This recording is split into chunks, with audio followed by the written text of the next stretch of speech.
Good afternoon. Thank you all so much for being here. Welcome to Platform Talks at Art Toronto. My name's Emily Butler. I'm the curator of the series. I'm really thrilled to be here today for our first talk in the series that are going to run over the next 3 days. I wanted to thank Mia Nielsen for the invitation to curate the series. Thank you to Savannah Morin, who's been amazing at pulling together the program. Thank you to Sarah, Melissa, Aidan, Will, and everybody behind the scenes who are helping make this event run seamlessly today. Before we start, I wanted to acknowledge that we are on the Platform Talks at Art Toronto takes place on the traditional territories of many nations, including the Mississauga of the Credit, the Anishinaabe, the Chippewa, the Haudenosaunee, and the Wendat. It is now the home to many First Nations, including Inuit and Métis artists. As a newcomer to Canada, I wish to contribute to Truth and Reconciliation, and I understand that one of its first steps is a process of learning or relearning. And I hope that the Talks program is a chance to learn together, to look ahead at the challenges in the socio-political landscape, and to think about how we can build a better art world, a more representative and resilient art world. And I'm really thrilled that today we're joined by two experts who are going to share their knowledge of navigating the art world. I'm really thrilled that we have Eva Respini, who's the Deputy Director and the Director of Curatorial Programs at the Vancouver Art Gallery, and Kitty Scott, who's the Strategic Director of the Fogo Island Arts. I can't wait to hear about their curatorial paths and their internationally acclaimed projects. So we'll have a chance to have 10 minutes of questions at the end of the discussion. And before I hand over to Kitty and Eva, please do join me in giving our speakers a very warm round of applause and enjoy the talk.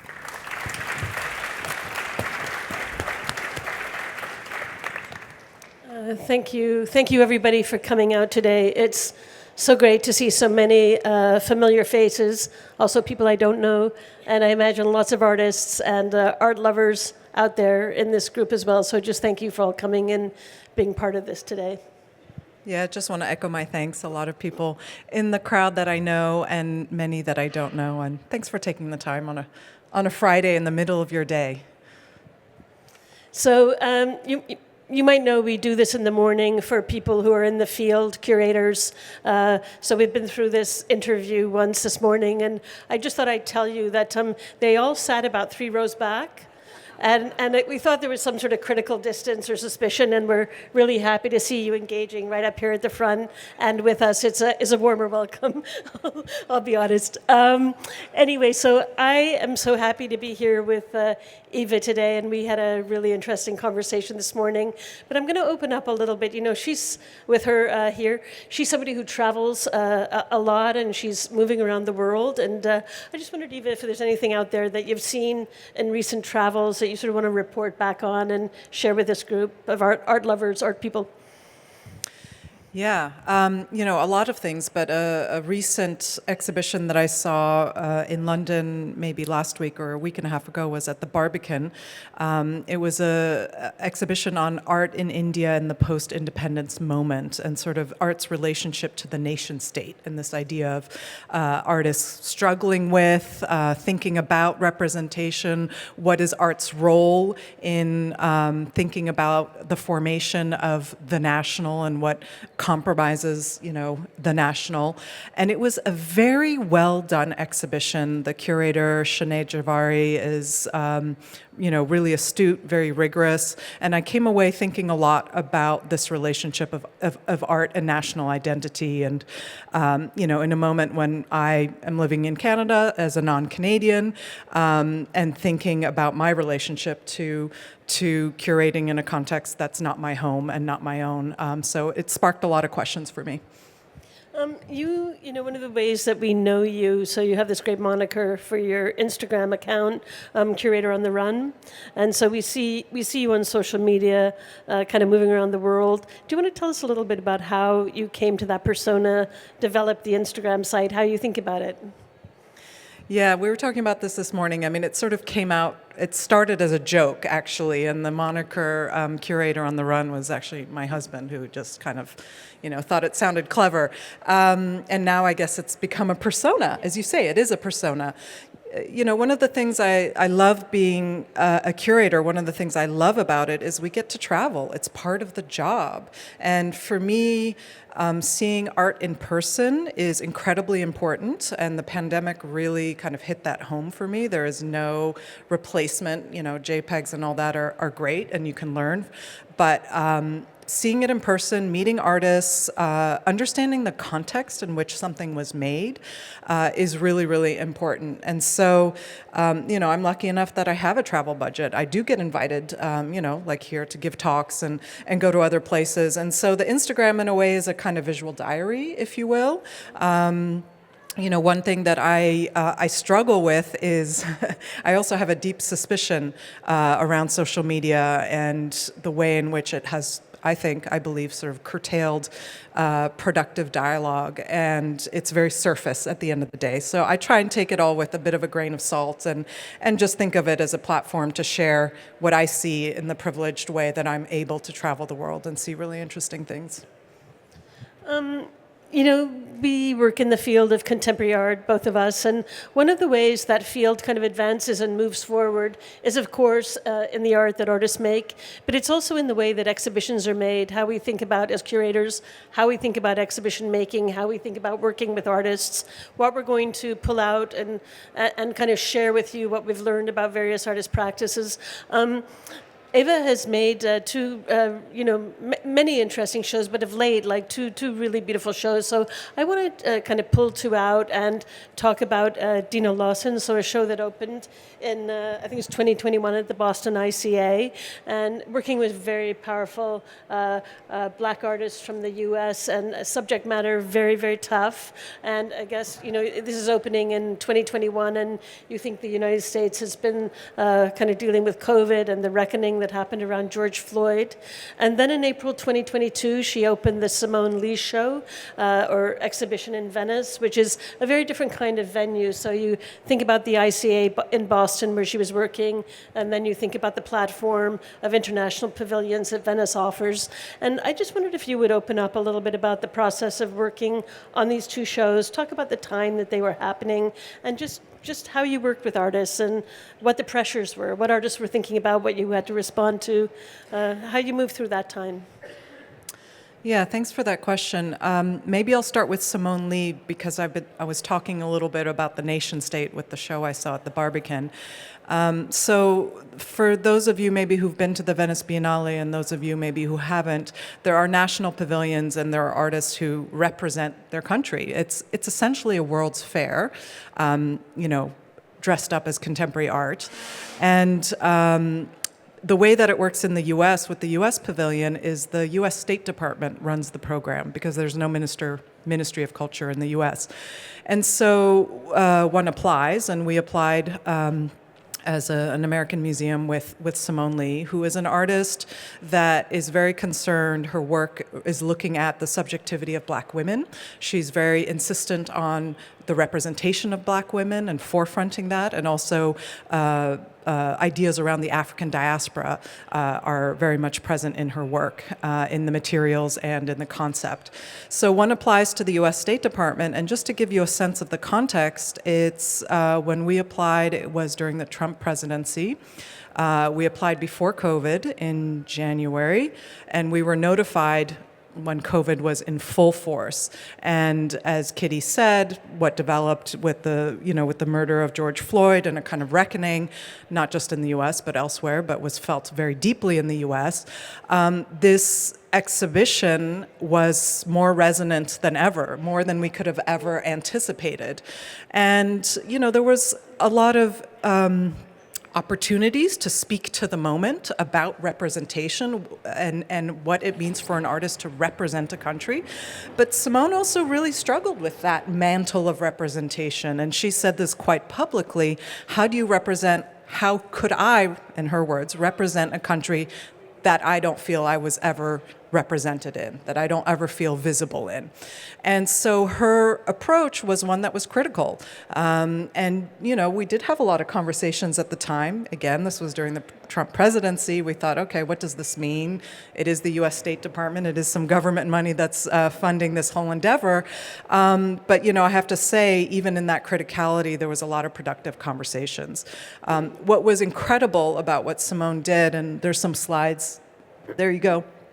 The U.S. Pavilion is a neoclassical building. It's based on Monticello, Thomas Jefferson's Monticello, which was a plantation. It also has reminiscences of the White House. So this is an architecture that symbolizes power, that symbolizes the kind of history of enslavement in the United States. So what does a black woman do with this architecture?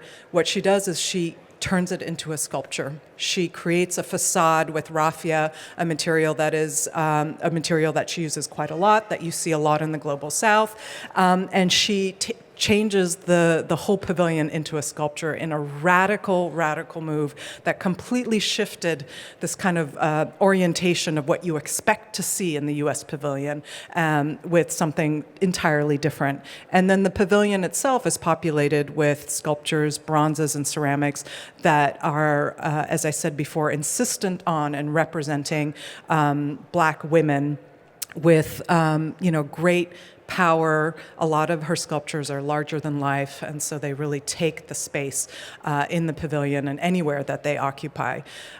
So it was an amazing moment to be able to present this work. It resonated with many people, and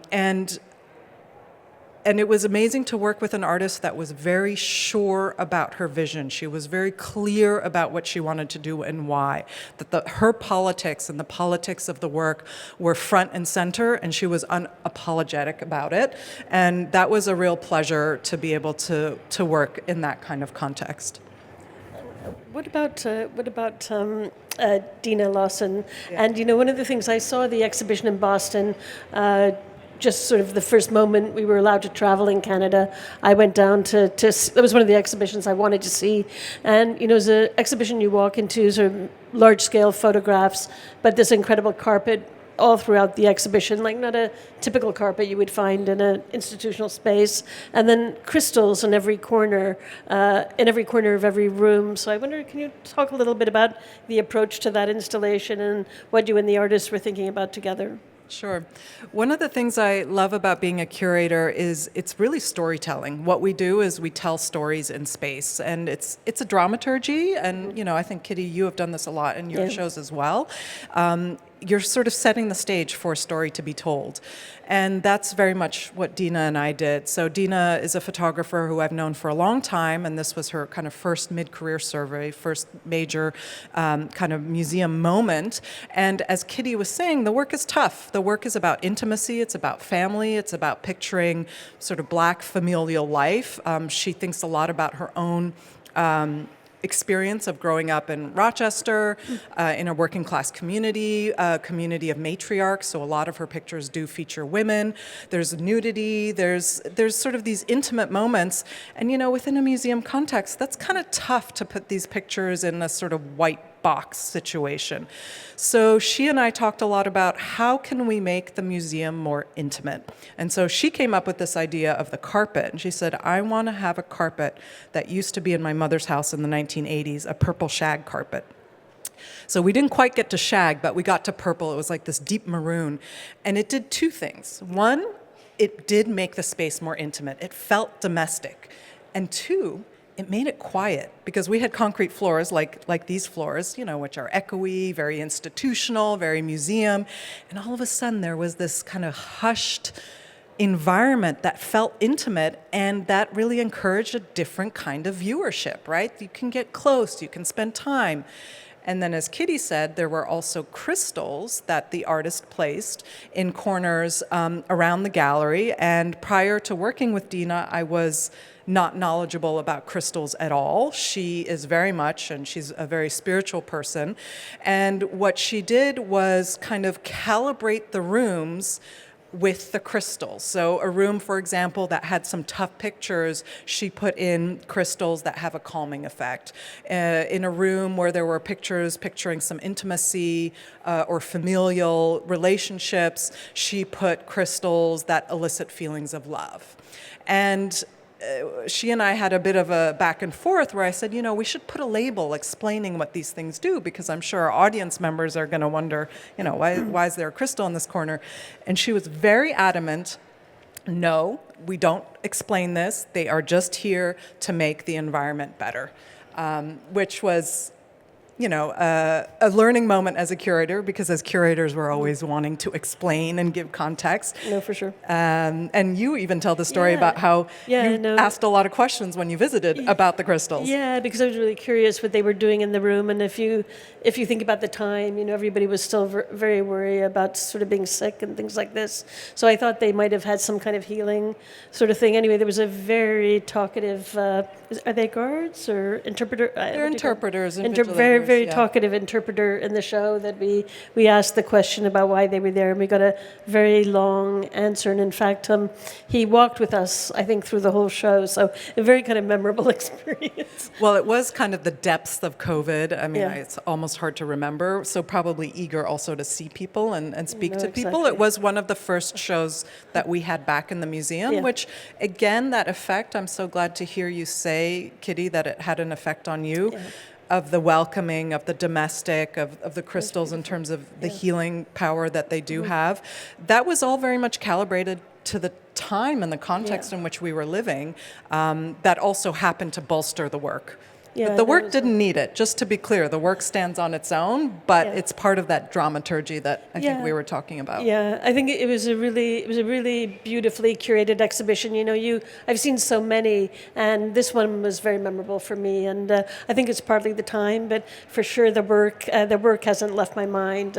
If you don't know it, I really encourage you to get to know it. And when I was at the National Gallery, we bought 2 works by that artist. So your national collection definitely has a couple of pieces around, and I think there's something at the AGO as well.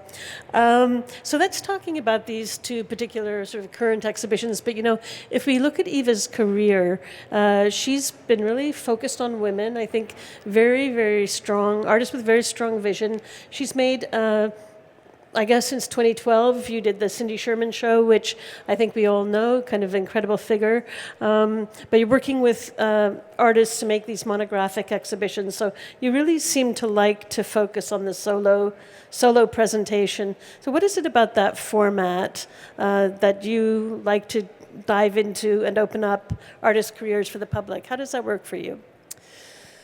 As a curator, I think of myself as a generalist, and I become a specialist in the projects that I do. So I become an expert on Cindy Sherman by spending 3 years researching and then presenting a Cindy Sherman exhibition. And I mean, that's an amazing privilege we have as curators, that, you spend 2, 3, 4, sometimes 5 years. The Simone Lee project is going to be 5 years in total, on an artist's work. And I really enjoy the process of a solo or monographic exhibition, and I do work primarily with living artists, so that means working with an individual.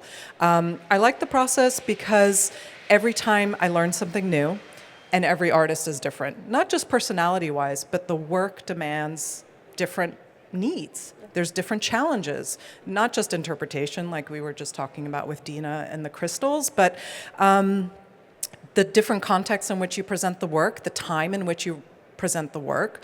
I have quite consciously chosen to work with a lot of women artists, not exclusively, but that is something that for me, I care about representation. I care about if I have a platform, which I'm lucky enough to have, working in a museum, in a public institution, that platform I want to use not only to sort of promote the artists that I think are deserving, but also the artists who challenge me. If I'm going to spend 3 years working with an artist and writing about their work and researching and working closely, I want to make sure that the work is challenging, asking tough questions. Maybe it unsettles me. Maybe I've fallen in love with it for one reason, but then I learned something else. So that process of working with an artist looks different in every case. And that's, Maybe curious to poke a little bit more. yeah, okay. And in a sense, you kind of go in, you open up this artist career, but you have the opportunity to kind of tell a story through publication. You can share the work. You learn something, but what about the audience? Like, if you want to talk about a little bit about reception with one of these exhibitions and your kind of approach to the publication, how you were thinking about the big picture around the exhibition.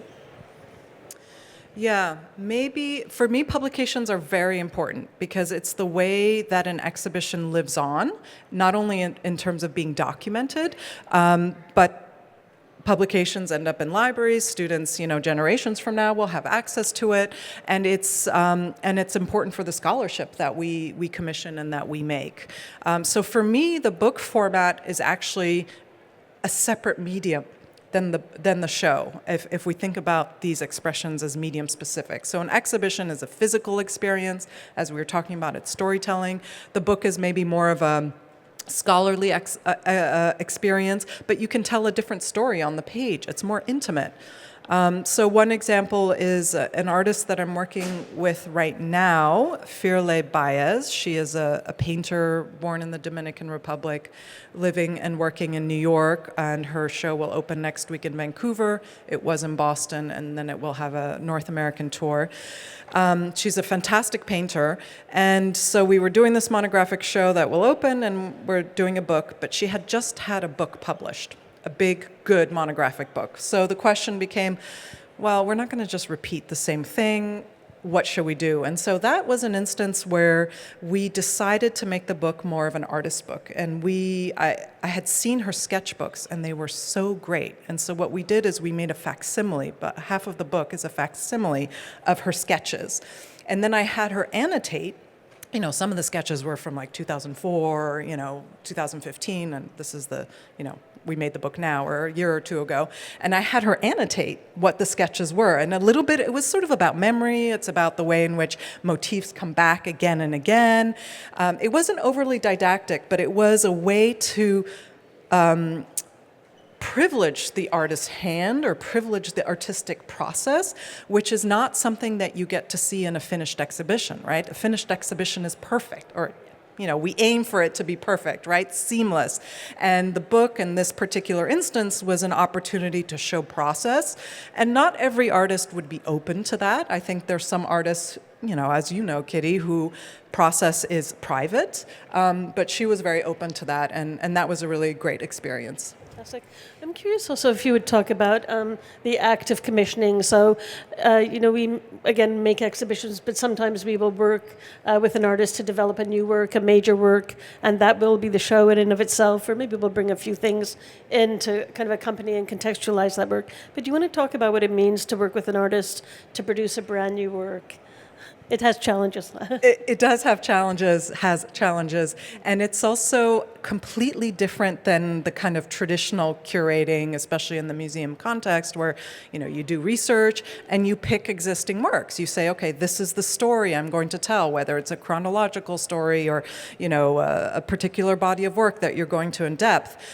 With a commission, you just have to believe in the artist that they're going to do something great, and you don't really have control. You can help guide, but I would say that my role as a commissioner when I've done it, which I've now done several times, is more as a cheerleader and as a kind of like old school patron. Like, I'm here to just support, find the resources, make sure you have the right tools, make sure you have the right platform to make it happen. And you have to trust the process. We're not artists, so maybe the artist might ask my opinion. Yeah, you could do this or that, but at the end of the day, it's their artwork. And you just kind of have to believe and fight for them. And when you don't know what the outcome will be, it is quite nerve-wracking, but it's a totally different way of working than, a more traditional curating. I'm curious, I'm going to ask you the same question. How have you found commissioning? I think, probably the most ambitious commission I've worked on if I'm remembering correctly, sometimes I don't always remember correctly, but I would say Jeffrey Farmer's piece for the Venice Biennale, when he took the building apart and turned it into a fountain, that was a big project. And one of the things I was sort of thinking as Eva was talking is really, no matter what you're working with in contemporary art, even if it is one of these sort of perfectly kind of seamless monographic shows, contemporary art always, there's always something you forget or you haven't thought about. There's always something that comes up and goes, oh, so it's never, you never have it all locked down, no matter how hard you try. So it's one of the beautiful things about, living people, living art, art of our time. There's always a challenge that comes up, or something. It doesn't necessarily need to be in the form of a challenge. And I would add to that, just about that Jeffrey Farmer piece, that is now in the collection of the Vancouver Art Gallery, and I'm working with Jeffrey to figure out how do we recite a piece that was made very specifically for Venice, for that Canadian pavilion, for the grounds of the Giardini. How do we recite that within our context? An artist who's originally from Vancouver, and art, has good art will have multiple lives and can thrive and survive in different contexts. And just to add to also what you said, that's why I like also having a show that travels in different locations. And when you reinstall it, you learn something new. So that thing that you said of, ooh, I didn't think about that. When you reinstall it in the next venue, you get to maybe work that out. Yeah, and it's that beautiful thing that happens with art too, which is, as it lives through time, it begins to take on new meaning and be different things. And so it's one of the privileges we have, as well as kind of just revisiting these objects again and again that tell us new stories. So we talked about these exhibitions, we talked about commissioning. What about the group exhibition? You've done a couple of big, sprawling group exhibitions. Do you want to talk to us about that format and what it's like to make those kinds of exhibitions? Yeah, the group exhibition, the thematic exhibition, the synthetic exhibition is another word that people like to use, is much harder than the monographic exhibition. In a way, you're putting your ideas out there more. You're saying, this is an idea, this is a theme that is worth exploring. And maybe it's closer to what artists must feel. Like, it can be quite vulnerable to put your ideas out there. And so I've done a couple of quite large-scale shows. I did one show around, it was called Art in the Age of the Internet. And it was all around how the internet has changed, obviously, our lives, but how it's changed visual culture and visual production. And it had 75 artists of many generations. We started with, a piece from 1989 by Namjoon Pike, and then we went to the very present, which was 2018 at that time. And the premise of the show, and every time I do a group show, it's really about asking questions. And I don't expect the group show to answer those questions. It's just articulating what are those questions. And the premise of that show was, and the question I was asking is, how has the internet changed visual production and visual culture? Now, there's the obvious things of digital technology, but what I was more interested in is, if you're an analog painter, how has the internet changed your practice? And I can tell you, every studio visit I have ever done, even the most analog artists, there's always research that usually starts on the internet, that there's always the digital tool that allows them to get to a certain place. So one of the things with that show, there was a lot of video and digital art, but I also was particularly interested in how analog practices have also been fundamentally changed by the culture of the internet. And obviously we know this, but the interesting thing at the time is, when I was researching the show, it was 2018, but 2016 I was in the midst of it. And that was the year that the Oxford Dictionary, you know how they have a word of the year? Post-truth was the word of the year that year. And again, also, we were in a kind of Trumpian moment in the US.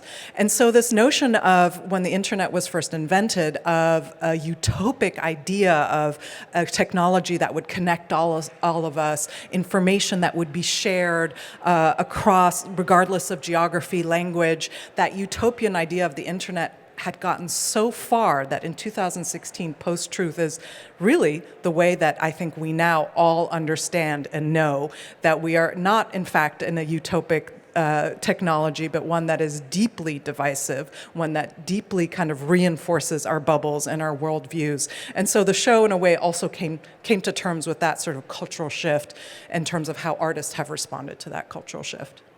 Yeah, thank you for that. I'm thinking now a little bit about your work with William Forsythe and Walid Rad and working in the realm of performance. And you know, these exhibitions that we work on, they'll often be up for 3 to 6 months.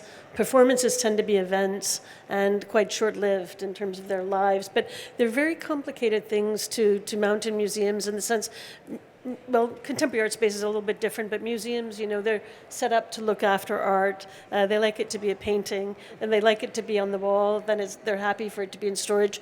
Again, a living human behind being. A stanchion, usually, too.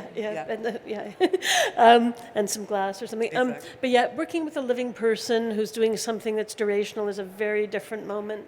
So do you want to talk about your experiences with those two artists? Yeah, maybe I'll start with Walid Rad, who is a Lebanese artist. We did a large show when I worked at the Museum of Modern Art back in 2015. And he is a lens-based artist. He makes photographs and videos, but part of his artistic practice is performance. And the performance takes on the look of an artist lecture.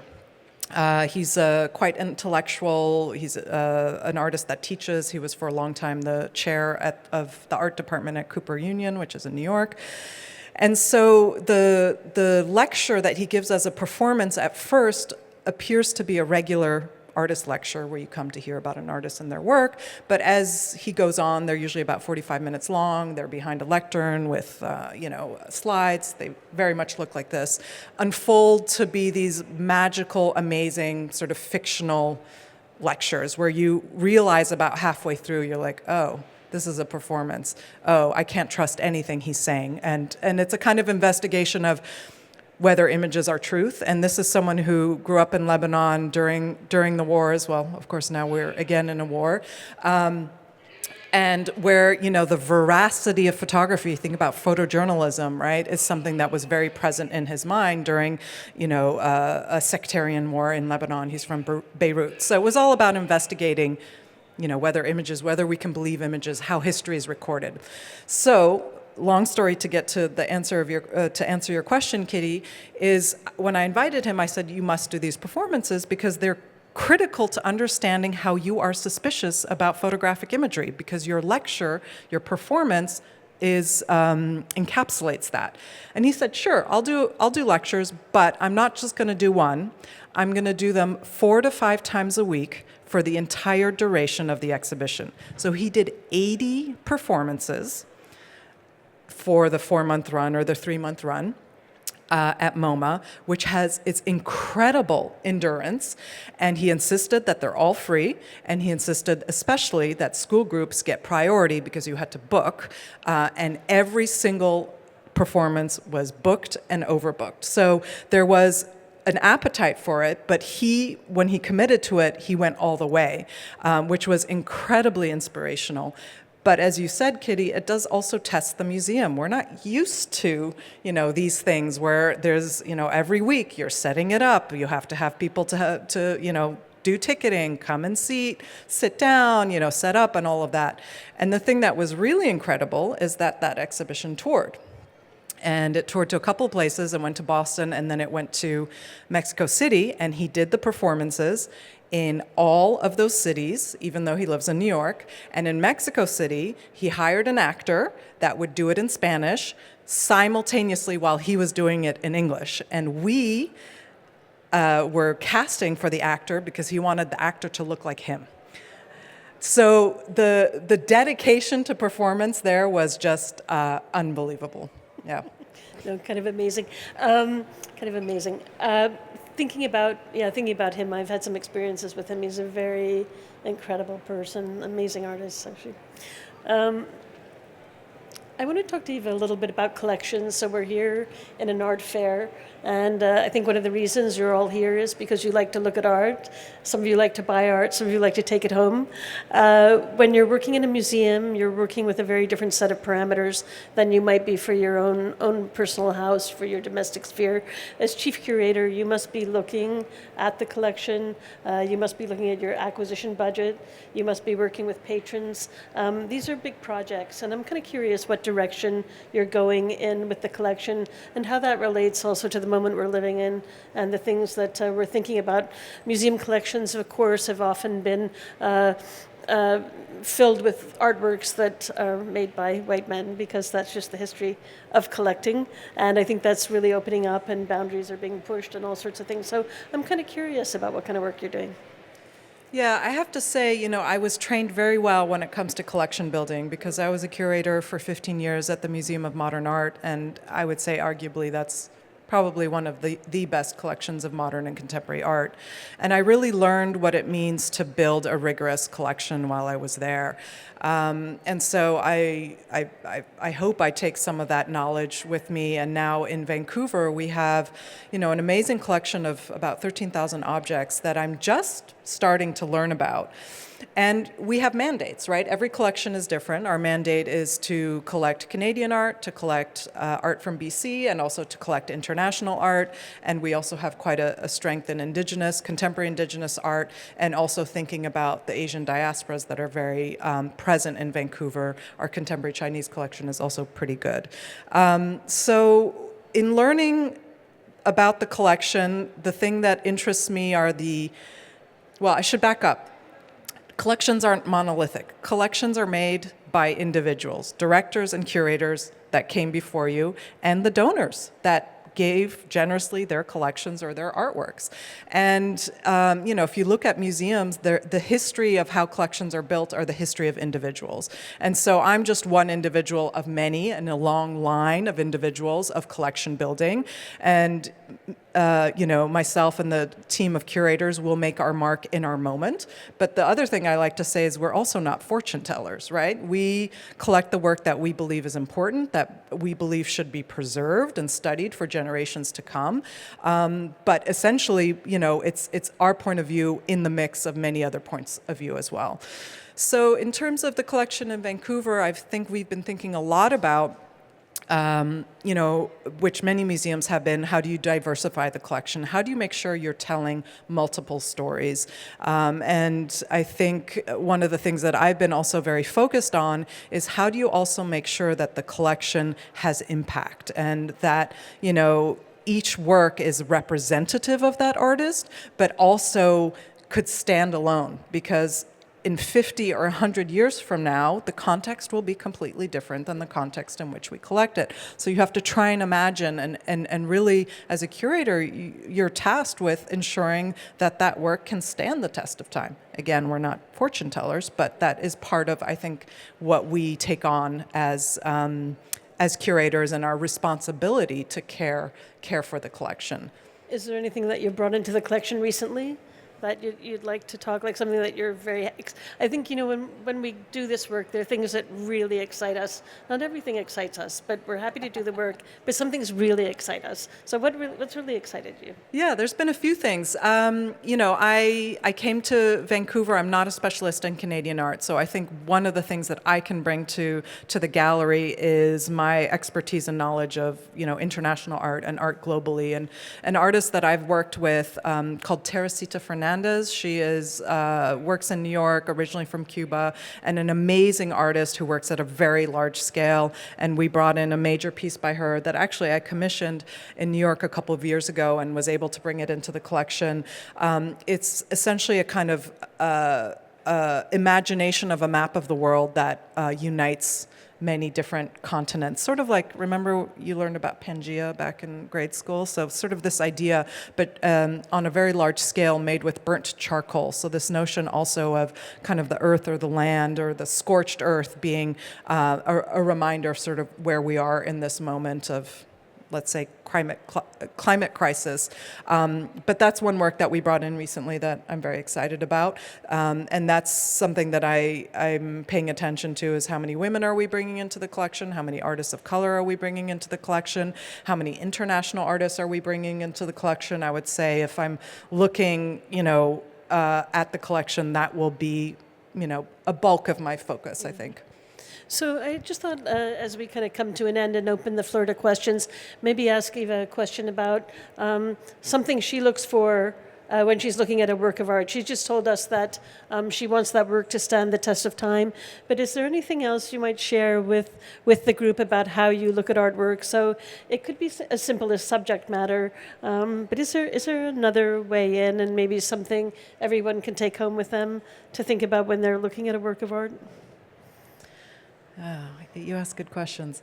I can answer it myself. Yes, if you like. yeah. Why don't you answer, and I'll think about my answer. Or something that I think about when I'm looking, and this is like I've people who've worked with me know this, but the thing is that it's sort of silly to say, but we're all looking at the same thing. It's all in front of us. Everything that it's made of is in front of us.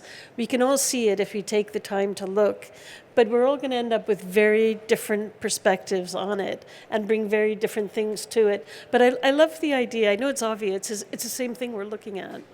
And its components are very important. What it's made of, its picture is very important. The story that it's telling, or if it's abstract, whatever's going on with color, or if it's durational. But it's all there in front of us. And if we give it the time, and we give it an extended amount of time, it'll start to release more and tell us more. So we have to be willing to listen and to look and spend time with these things. So maybe I would say, slow down. Take some time, spend an extra minute, spend an extra 2 minutes, see what starts to happen. I love that. That's perfect. Okay. Yeah. I don't have anything to add. Okay. All right. I thought maybe I'd open the floor to questions. If there are any questions, I know that there are at least 4 questions in the group. I'm sure there are 4 questions here. And there's also a mic that's being handed around, yeah. Coming. Thank you both. Eva, I'm watching the slides and think about your time spent in Boston. And there must be an overlap in the projects that you do. You're not just working on one artist at a time. Can you explain that? Yes. I was in Boston for 8 years, and I did 17 exhibitions, which is, I think, how I got some gray hair. Yeah, as curators, you work at different speeds and different registers. Even right now, I'm installing an exhibition that opens next week in Vancouver, but I'm also in a germination phase of another exhibition that is probably 3 or 4 years out. And also my Simone Lee show is on view right now at LACMA in LA. So, one is always working on multiple things at once. I like it that way. For me, it keeps it interesting. I know that, if you work in different fields that are not contemporary art, let's say you're a Renaissance specialist or medievalist, I do think the pace is a little bit different for those curators. I think it's really about going deep. And I think with contemporary art, we have to kind of keep pace a little bit, but I like that because it sort of keeps me inspired and keeps me moving. And I do think, when I put together this slideshow, I saw a lot of themes that reoccur. I mean, we've talked a little bit about, I've made it a point to work with women artists, not exclusively, but a lot of women artists. But I also see a lot of the artists that I've worked with are, quite, I don't know if I would say political, but have work that really, says something in the world and about the world. So the working on multiple things at once does also feed each other or one another, if that makes sense.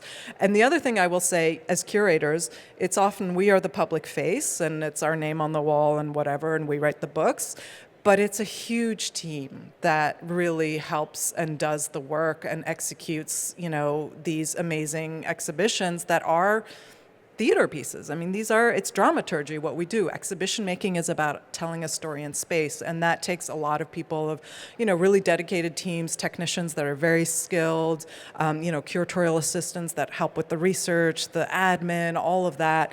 In a way, it's like a film, right? There's a whole team in exhibition making, and I do think that our field doesn't do a good enough job, actually, of recognizing that and putting the whole team forward. And that's something I hope I've done more of in my career, to really encourage that and make that visible to the general public who, really have no clue what it takes. Film, like a movie. Yeah, like when exactly. you watch the credits at the end of the movie.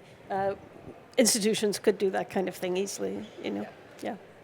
MoMA started to do that more. You see the staff in exhibitions and such. And we do that at the Vancouver Art Gallery. I'm proud to say, actually, my colleague Stephanie Rebick is here. But when I came, came to Vancouver. She and I had a conversation of why aren't we putting more people's names on the wall? So now we have our film credits on the wall. Okay, great.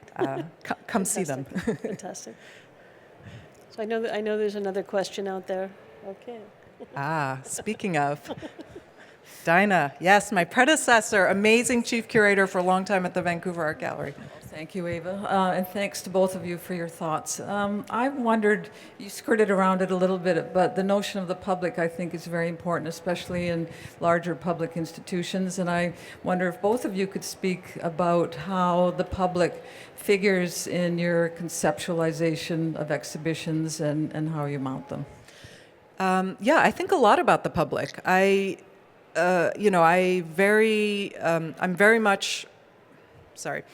I'm not an art historian. I never call myself an art historian because to me, making art history and thinking about art history is a much more private endeavor. I'm an exhibition maker that gets seen by the public, and I want my exhibitions to be seen. It's terrible if nobody comes, right?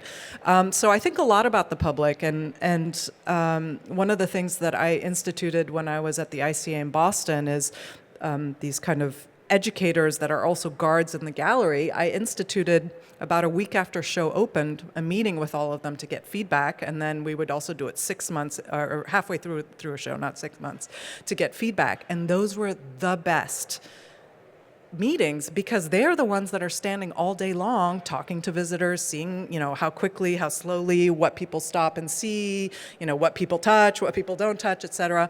And those, for me, those meetings were incredible learning points because as curators, you think you know your audience and the public, but we're not the ones that are really the front of house and the people doing the work.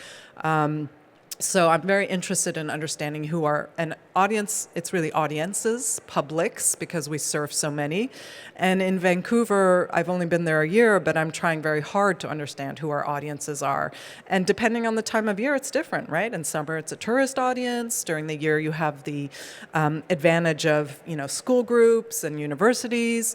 And those all are served differently and have different needs. And so I think part of the challenge as curators is being knowledgeable about your audience, knowing who they are, knowing who's not coming is also very interesting to know, and seeing how you can better serve them. Because at the end of the day, although we're not public servants, in that, I don't work for the government, I do think we are doing a public service. So I think it's important to think about audience. Yeah, no, I think it's a great question, and I think you've said most of what needs to be said, but I'll sort of tell this story, and then I'll share kind of a theory I have with you. I don't know if I'm right or wrong, but when we opened the Theaster Gate show at the AGO, I think it was 2016, 2018, he was doing a lecture to open the show, and the lecture was sold out. I think it was about 400 people, and the head of education came to me and said, there's so many more people that want to see this lecture, and they want to be in the opening now. And usually we didn't open the show till after the lecture, and we had some kind of music event that evening, a DJ playing in the gallery, somebody that Theaster had chosen. Anyway. It sort of turned out by about I don't know, 7 or 8 o'clock that evening, 3,000 or 4,000 people had been through the space when normally we would have closed it. And I think by the end of the evening, about 6,000 people had come through. And I think one of the things that somebody like the Astor does is he brings together the world of music, art, design, architecture. You could go on, fashion, and I think in the institutions in Toronto, we don't tap that kind of crossover audience enough, and I think we would find that we have incredibly large, big, enthusiastic audiences were we to kind of look across these different worlds, because I think we share a lot in common, but we don't do events that kind of bring them together. And I think there's space for more of that, particularly in this city. So. Hi, thank you both. Really great conversation. This is more for Eva, but also for you, Kitty. You'll both have comments. Having worked myself in large, multi-period collecting institutions, National Gallery, AGO, and then worked as an independent curator, and then actually as a gallerist, I'm very interested in your comments about working in an institution dedicated to contemporary art, like the ICA in Boston, sort of like our power plant here, non-collecting, I think I'm right about that. And again, coming around to the public, and then working in these large, multi-purpose, multi-public, more multi-public institutions with their bureaucracies, with their many kinds of curatorial work. I'll leave it there. You'll have lots to say. Yeah, where do I start? So I worked at the Museum of Modern Art for 15 years, and as I said before, that kind of really grounded me. And I left to take a chief curatorship at the ICA Boston, which, by the way, is a collecting institution. But most ICAs are not. They work in a forward-looking mode, not a backward-looking mode. And the reason why I made the change was, one, it's great to learn and be in new contexts, but I was increasingly feeling the kind of, I love MoMA. I love it, and they do amazing work, but I was feeling that the kind of curatorially, the organization of this large institution where you were a curator of painting, a curator of photography, a curator of prints, that I was feeling I wasn't stretching my muscles enough. I wasn't learning enough and able to really reach. And so the opportunity to work in a purely contemporary space that's forward-looking, that doesn't matter what medium you're working in, and performance photography, whatever, and is very progressive in its programming, was really exciting to me as a person who works primarily in contemporary art. It's much more nimble as a smaller institution, as these institutions tend to be.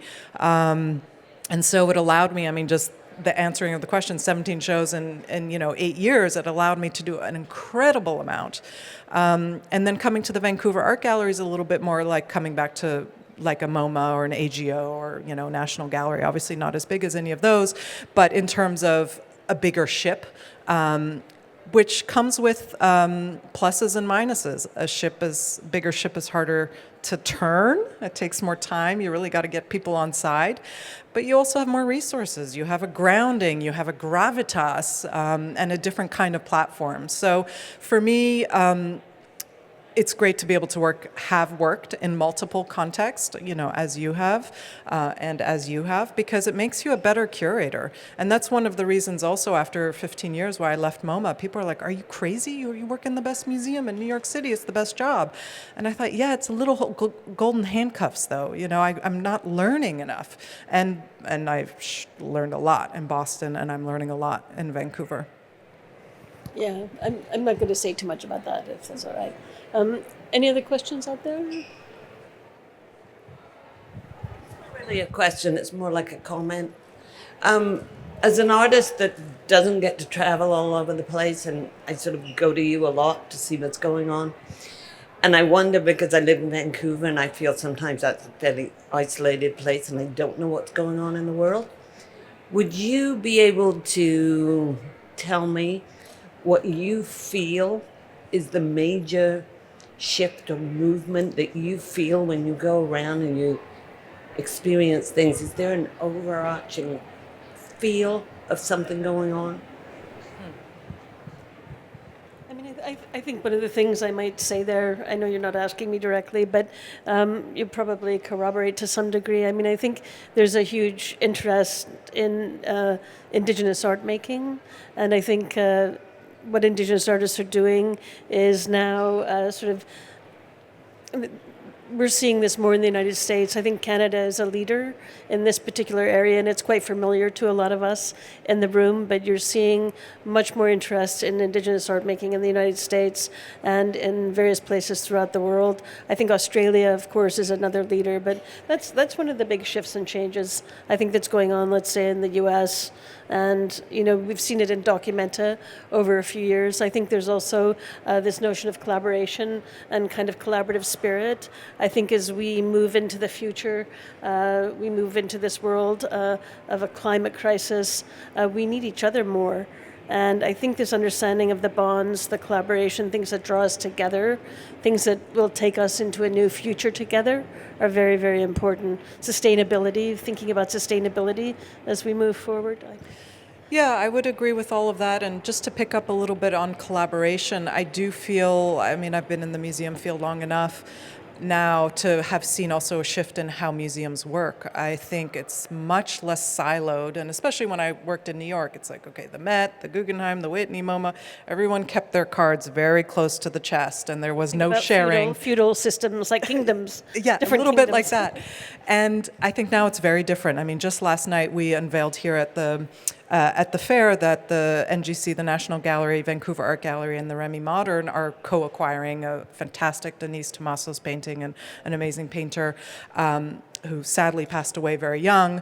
And that's just one of many co-acquisitions we're making. And people are like, what does that mean? It means we own it jointly. So no more of this is mine, that's yours. I think the climate crisis the climate crisis has definitely, I think, accelerated this notion of, why are we all buying the same things in our different cities when we could actually share it? But also from the artistic vantage point, this notion of shared resources, all of our vaults are full. We don't have endless resources, and why not, acquire an artist that then gets seen in the various cities that you're co-acquiring or work? So for me, also, it speaks to an acknowledgement that we live in a kind of global and collegial environment, and it's about time that we as institutions participate in a much more collegial and collaborative conversation. And I think that's something I've seen that's changed quite dramatically probably in the last 5 to 10 years. And maybe it's also somewhat generational too. I think a lot of curators and museum professionals coming up now are very eager to collaborate. We often take other people's shows in Vancouver, other museums. We send our shows out. I'm not really answering your questions in terms of like artistic trends, but just something to note also how we work. I think artists are in this territory as well, and I think artists are also thinking like, do I really want to make another object that's going to sit in a vault and take up space? And I think artists are thinking about projects that are actually going to make the world better for us. Not that I don't believe artists have a job to do or anything, but I think artists are coming up with ideas. And I'm recently working with an artist who I can't go into the detail now, but hopefully working in a project in the coming years that will really change how we think about care, how we think about how populations are looked after, how art can be much more than something just an experience of a Vermeer on the wall, at the Frick or something. I love looking at the Vermeer in it's a Vermeer in the Frick, isn't there? I'm pretty sure. I love looking at that work. I love being in that museum, but I think there are many ways for art to be as we move into a very precarious future, I think. It feels good to end there, but I'll ask my question.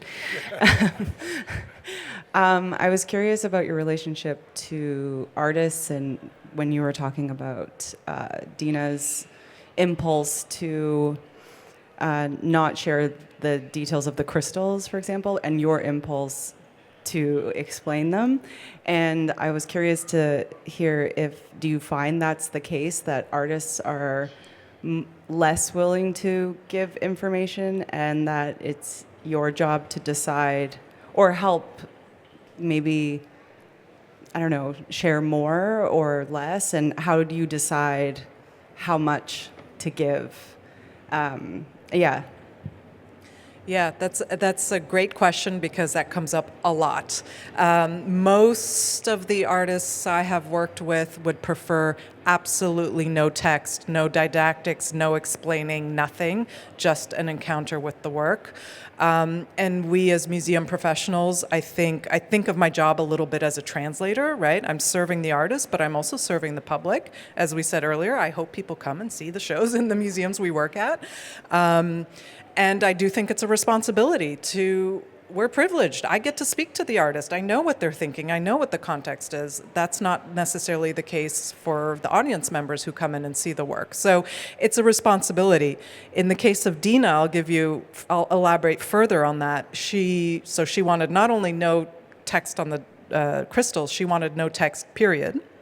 Also, the context in which the show was presented, this was sort of after the murder of George Floyd and this sort of Black Lives Matter moment that was very intense in the U.S., as I know it was also here. And I'm a white curator working with an African American artist in this moment, and she said, I don't necessarily think your words are the most appropriate words right now. And I said, absolutely, but we need to give some context to this work. So we negotiated and agreed on, I think, what turned out to be a really lovely compromise where we had a kind of advisory group of writers, artists, activists, people in the community that chose works that were on view and wrote about them. But they didn't write the usual labels that curators would write. Like one person wrote a poem as a response to an artwork. Another person wrote about their own memories. They said, this reminds me of my auntie's house. The plant in this lamp was exactly what she had. So a very personal story. And those labels were incredible for our audiences. People really commented. They said, wow, it gave a personal experience that they previously didn't, that insight, even though it had nothing to do with the artist's intent, but it was a connection nevertheless. So that was an example where I think we navigated the solution, but it's always a conversation I have with artists. How about you? Yeah, I mean, I think those, remind me the question again. Sorry, how did we get to that? About I know what the answer was. Yeah, about when artists don't want didactics, or how do you navigate how much you tell about a work, how much you are interpreting for an audience versus holding back. I think it's really, I just think it's really it always ends up being a kind of struggle in some way, and I always think there are answers and solutions, and you work through them differently with different artists. But I love this story because it shows you that institutions can change and shift. Institutions learn from these situations, the people working in the institutions, and you start to do things in new ways, which makes the institution more have more facility and becomes broader and more open to doing things differently as you move along. I think we need to shift and change as we go into the future all the time. This is a constant, and it's often artists that lead the way for that. At least that's the way I work, that they're the people that are thinking in new and different ways. And as curators, we need to follow and support their thinking, but not at the cost of the institution. Of course, if you're working in one of these places, you have to bring the institution along with you. It won't work otherwise. Any other questions out there? Maybe one more? I'm sure there's one more question out there. No? There we are. Oh, one in the back. It better be good. Just kidding. Mm-hmm. Hello. I regret I missed most of it because of an incident. But I wanted to know, do you have regrets? And how do you deal with those when you accept? Regrets? Is that what you said? Yes. Kitty has none. No regrets. No, I don't think so. I mean, even if something didn't turn out the way I thought it would, or the ambition that it may have started with, or an idea that I thought was going to, happen, it always turns out in some other way. I've always learned something. I mean, that's kind of going back to what we said earlier. I mean, working with contemporary artists is great. You never know where the journey will take you. Every project is a whole different can of worms, a whole different set of pleasures, a whole different set of challenges. So it's kind of baked in a little bit to the process of working with contemporary art, I think. Yeah, you have to be open, and it's the more yeses that you say, the kind of further you'll go. The more no's you put up. The minute you say no, you've stopped something and you've shut it down. And I think the great curators are very open people, and they're open to the new. They accept it, they take it in, and they move with it. And they try and find a way to channel the new in the place where they work, because the new is not accepted. The new has no constituency. It needs a following, and so the curator is often the first follower, and the curator hopes to bring people with them on that journey. I think we're at the end of our time, as I see Emily. Thank you so much for coming, everyone. Thank you.